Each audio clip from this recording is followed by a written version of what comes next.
What if I told you that every time you procrastinate, overthink, or suddenly lose motivation, especially when you're on the verge of a breakthrough, it's not laziness.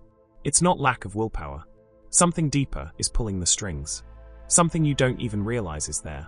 And until you expose it, you'll keep overthinking as a way to stall, or running in circles, building momentum, feeling like you're finally breaking through, only to sabotage yourself and slip back into old patterns, no matter how hard you try to push forward. In this video, I'm going to break down the real cause of self-sabotage, one that almost no one talks about. You'll finally understand why, just when things start going right, you stop yourself. More importantly, by the end of this video, you'll have a practical, step-by-step method to break free from this invisible force that's been holding you back for years. So, if you've ever felt like you're fighting against yourself, like some unseen force is keeping you stuck, stay with me. This is the answer you've been looking for. Self-sabotage isn't always obvious. It's not just about making reckless decisions or deliberately ruining opportunities. More often, it's subtle, insidious, and disguised as logic, caution, or even self-care. It can manifest as 1. Procrastination disguised as waiting for the right time. You tell yourself you'll start that project, apply for that job, or pursue that dream when you're more prepared, when you have more time, or when you feel ready. But deep down, you're delaying because action feels risky. By waiting, you avoid potential failure, but you also ensure nothing changes. 2. Perfectionism. At first glance, perfectionism looks like a strength, but in reality, it's a trap. When you set impossible standards, you create an excuse not to finish, or even start, anything. You tell yourself, it's not good enough yet. But what you really mean is, I'm afraid of judgment, so I'd rather never put it out there. 3. Starting but never finishing. You begin new habits, projects, or relationships with excitement. But as soon as things require deeper commitment, you find a reason to back out. Maybe you tell yourself the timing isn't right, or that you're just not feeling it anymore. The truth, you're afraid of investing fully and still failing. 4. Self-destructive coping mechanisms. You numb yourself with social media, overeating, alcohol, or other distractions.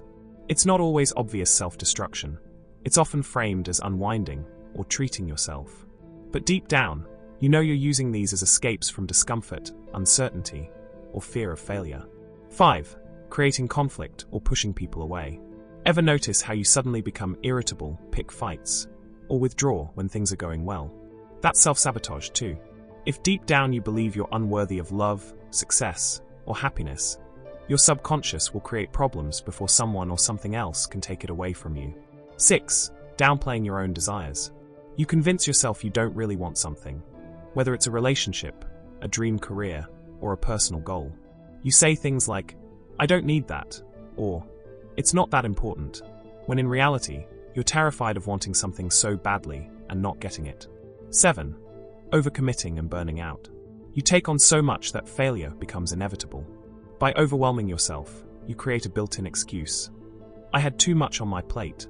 This way, failure isn't a reflection of your ability, but of your circumstances. But no matter what form it takes, the core reason behind self-sabotage is always the same. Self-sabotage is self-protection. It's your subconscious mind trying to keep you safe. Not happy, not successful, just safe, according to its outdated definition of safety. And where does that definition come from? Your past.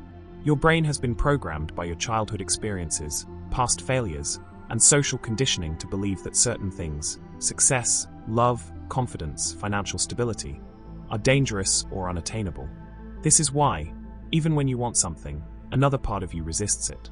Because deep down, your brain is convinced that going after that thing could lead to pain, failure, or rejection. So it protects you by making you procrastinate, doubt yourself, or avoid taking action altogether. There's another hidden emotional logic behind self-sabotage. It gives you a sense of control. Think about it. If you go all in on something and fail, the pain is unbearable. The disappointment of giving your best effort, only to watch it fall apart, is a feeling you've likely experienced before. And maybe deep down, you swore you'd never let yourself go through that again. So instead, you sabotage first. You quit before you fail. You procrastinate until it's too late. You don't let yourself hope too much. Because at least that way, you're in control of the outcome. You're not waiting for life to disappoint you. You're deciding the outcome yourself. This is why self-sabotage feels so familiar. It protects you from the crushing weight of false hope, from the pain of trying and being let down, from the heartbreak of believing something good is coming, only to have it ripped away. The bottom line is, self-sabotage isn't about laziness. It's about fear. The fear that if you go all in, life will humiliate you for trying. But here's what no one tells you. You're already suffering. Every time you hold yourself back, every time you shrink yourself, every time you watch someone else live the life you secretly want, you're experiencing the same pain you were trying to avoid. So the question is, if there's pain either way, wouldn't you rather choose the pain that leads to growth?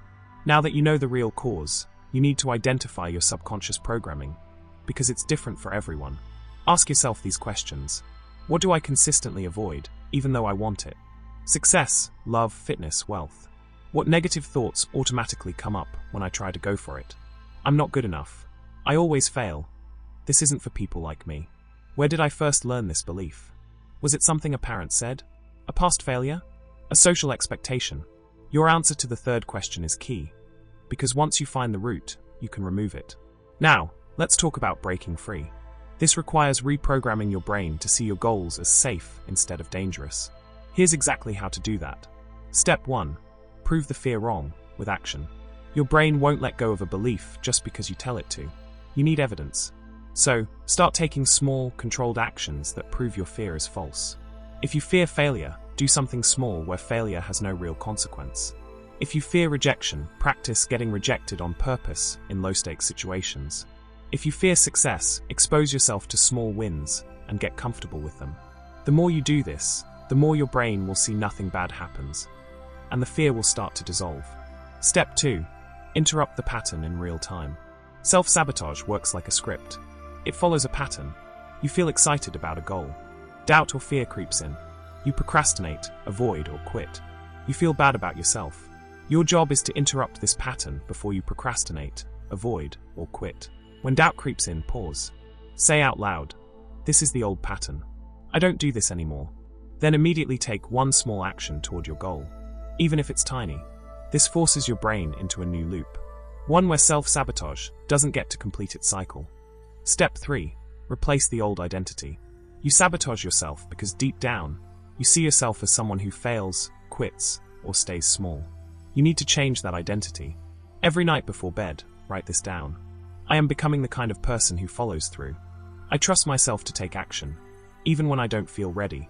It might feel fake at first. That's normal.